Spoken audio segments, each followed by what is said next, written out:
Så går vi tilbage her igen for at få en fornemmelse af poolen her. En okay, sådan en udpool.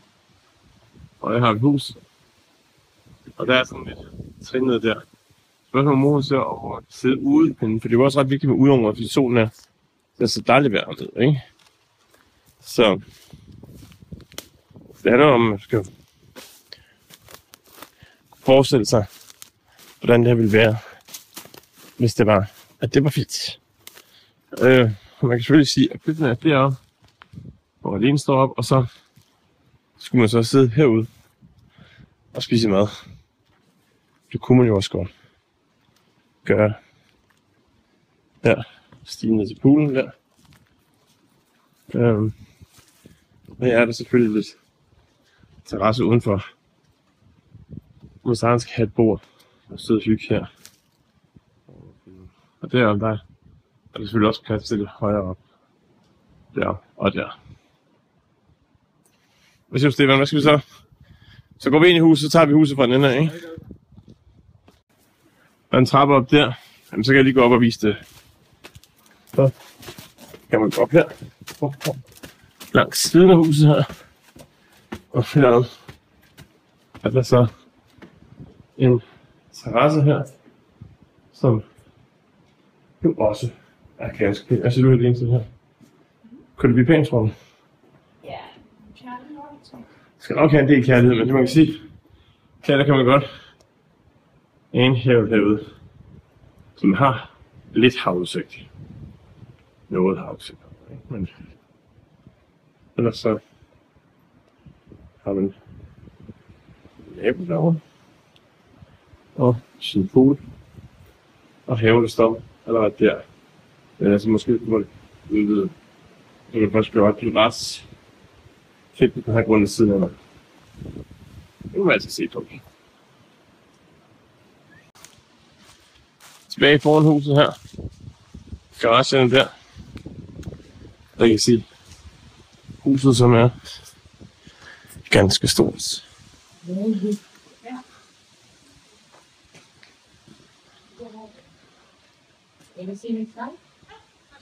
Og så går man ind her.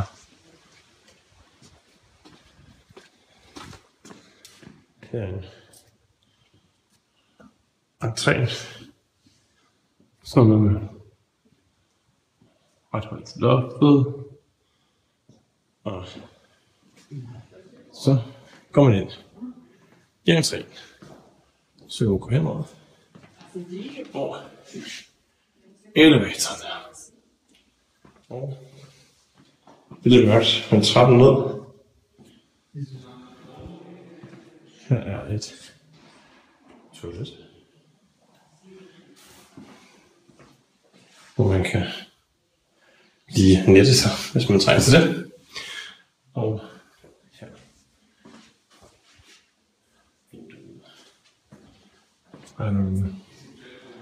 Så er der en tv-stue her, hvor det er. Jeg tror faktisk ikke, jeg så sidste gang. Hvis man kan se de her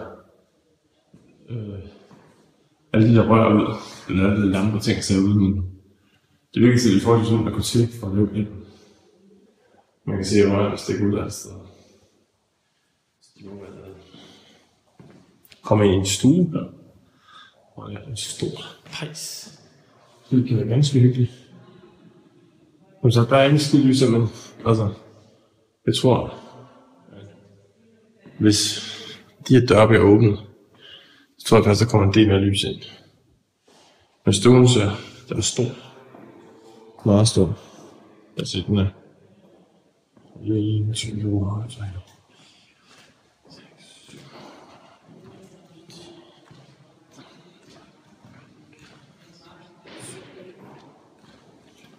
Der er 25 meter langt med stue her. Så bare så I ved, det er 3 gange, 2 til 3 gange spisestuen på skov. Men altså ud her, hvor jeg stod før, på terrassen der. Han ejendomsmænder til at skille stuen af. 25 meter tror jeg, du sagde 23 meter. Men du har også lange ben jo. Og her, den er så direkte sammen med et stort køkken her. Jeg vil lige prøve, om jeg kan slå flashing til, så kan det være, at jeg kan filme lidt bedre herude. Prøv igen. Lidt mere, så markerer det. Men det er altså køkkenet her. Jeg har lampen på her.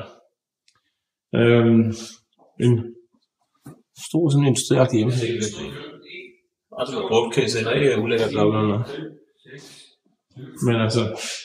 Det er næsten 50 kvadratmeter køkken. Det er et kæmpe køkken i hvert fald, ja. Altså det skal man sige, så... Altså... Bare lige sådan, man får idéen, man kommer så ind her, ud. Jeg tror, jeg vil rive den væg ned her. Tror du? Rive den her væg ned, og så... spise.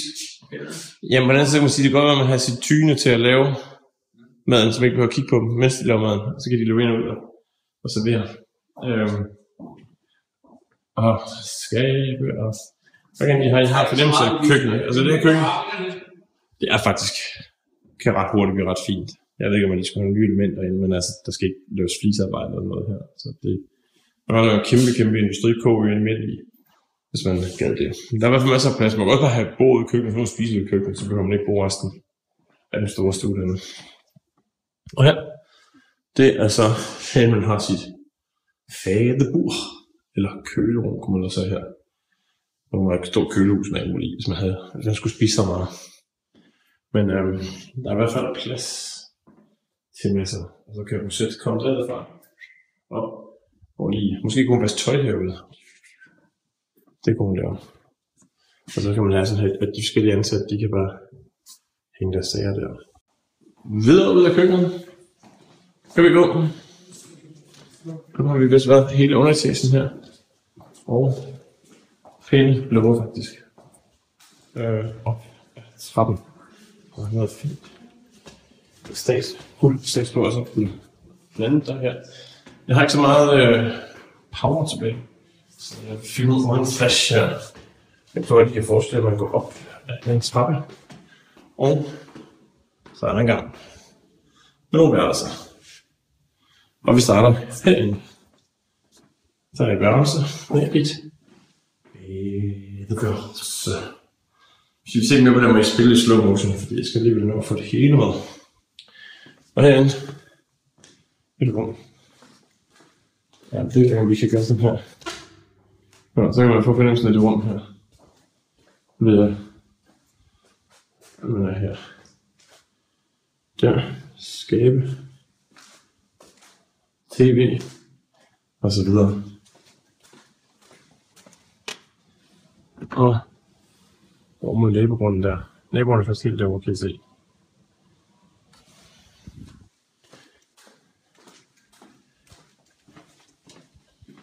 Så kan man se her. Et lyserødt værelse. Og et lyserødt badesarrangement her. Og et bidet. Og også igen et rum her. Som er en fornuftig størrelse. Og så går man her ned ad gangen. Elevatoren kommer op der. Og så har vi herovre et master bedroom, vil jeg sige. Kæmpe soveværelse her. Med et stort, med et stort badeværelse her. Med toilet.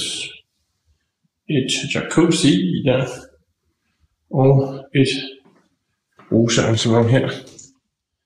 Her kan man se. Brugsarrangement. Og jacuzzi.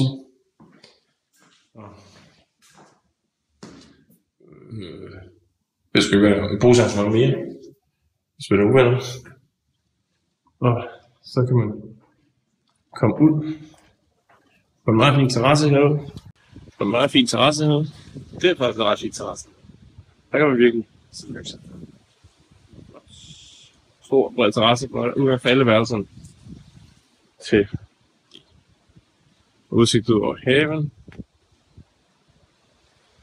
Og golfbane.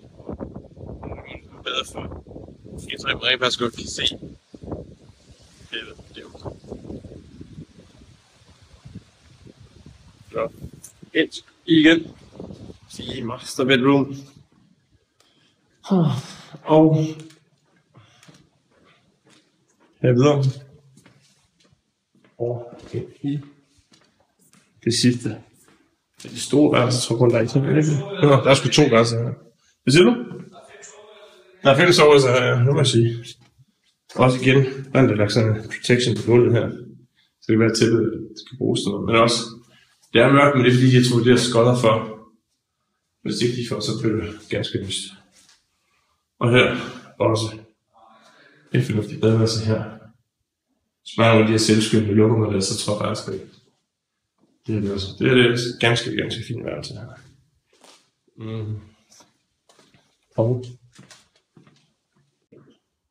Og lige på tagværelse igen med lys på her. Så har jeg det. Lys på her. Ind til det sidste værelse i den etage her. Og herinde igen et faktisk ret stort badeværelse her. Vi får nemlig sådan det her. Men det er, det skulle have 15 grader eller 20 grader, altså ret stort i hvert fald.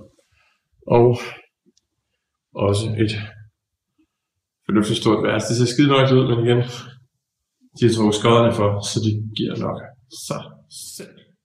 Hvorfor der ser sådan ud her. Færdig med den etage her. Og op ad trapperne her. Og det er så den øverste etage, som I nok så før. Men der kan I se, at der er ret skrå lofter her. Så mit hoved det går cirka her, ikke? Så sådan at sige. Okay. Ind her. Hvis I slukker den. Der kan man til at fyre strøm af på flashen her, men altså her er et fint værelse med også et badeværelse mere. Altså alle badeværelser behøver faktisk ikke. Jeg synes, man skifter toiletterne med badekarrene er så fint og fjernsyn. Et værelse mere her. Det der er gravet til den der fjernsyn. Og her der synes jeg helt klart, at man skulle lave bare den der ned. Og det er der plads til at lave en terrasse herude også. Det har jeg altså ikke gjort.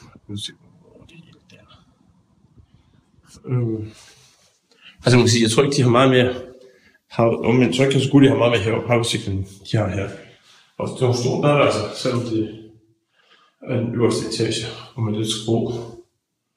Så synes jeg også, det er meget godt. Det var 2 værelser. Så her er det næste værelse, som også er sådan her. Igen. Vindue udsigt.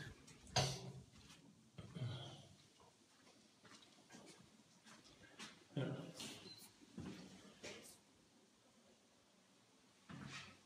Og hvad var altså her?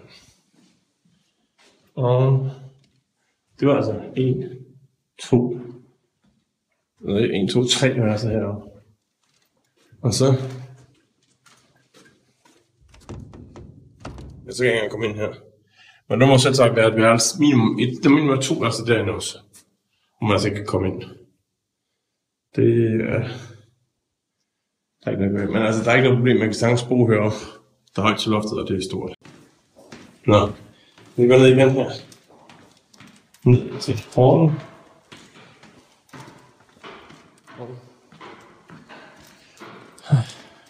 Ja, der skal vi så ned ad trappen her. Der er nødt til at tænde lys. Her. Gå ned ad trappen. Så skulle det være sådan spot i luften hele vejen ned her. Men det er fint at trappe her. Ned til de her rum. Jeg tror, det er det vildeste gangsterrum her. Og lige for her, elevatoren. Så man tager elevatoren her fra direkte op på soveværelset. Det synes jeg er meget rart. Og igen her. Der er noget rum, jeg ikke ved, hvad der foregår. Og her. Der må være et rum derinde, fordi det er der på de andre etager. Så her. Den er meget... Nå, jeg kan komme ind og se her. Okay. Der er det også. På den anden side, den der jeg kunne komme ind i lige før. Der er et ganske fint. Jeg vil ikke ane, man skulle lave herinde. Den nederste fjernsynsstue, eller sådan noget, som ikke ved, når man skal se til i fjernsynet, ikke? Det var tøj. Hvis man går til stangspring, så må man have stang derude og sådan noget. Men altså hernede, det her rum, det tror jeg, det synes jeg helt klart er et af assetsene ved huset her. Det er, har man sådan en lille bar her, hvor man har en lille mikro og stå og lave noget lækkert mad og noget. Og en ganske stor pool, som også er dyb nok, så man kan lave hovedspring og så videre. Det var derude på terrassen, før man kunne sidde, ikke? Og så går vi rundt her. Det her, hvor de har haft sådan nogle gymredskaber til at stå. Det kunne man have, man kunne også lave noget andet. Man vil sidde her og spise det sådan noget. Og det sidste, men langt fra det mindste, et jacuzzi er der allerede. Og det synes jeg er rimelig fint. Der skal jeg ikke gøre sådan, så der skal bare lige lave flisearbejde tilbage der, hvor det er, og så det er sgu egentlig fint nok. Og så herinde, der er en sauna, som også har en rigtig fin størrelse her. De har større saunaovn, kan man se. De har virkelig større alt. De har der sten ligge, men altså det er det eneste. De har simpelthen taget alt, hvad der overhovedet var værdi i huset, lamper og hvad ved jeg. Og så herinde, der er der et badeværelse. Ja. Og her er også et badeværelse. Den ene er det mere lavet til dampbad. Nok den her, den er største. Fordi vil det væk, når det var vandfast alt det i forvejen, så vil jeg nok lave dampbad herinde. Og så skal vi ned i enden her. Der er vores æble, og der er det her fliser. Men her har vi et rum her, som jeg virkelig ikke vil vide, om det skulle gøre spanking-rum og sådan noget. Og her også et rum. Eller skaf eller noget, der man ikke kan lige bo her nu. Fængsel, man har nogen, der ikke går for sovn, så kan de sove. Og det concludes min lille video rundt på huset. Hvis I skal have noget, så skal I dele ned med at være hurtigt, fordi nu har jeg filmet alt, jeg kan finde på i det her hus her. Og så, ja. Det er slut for i dag.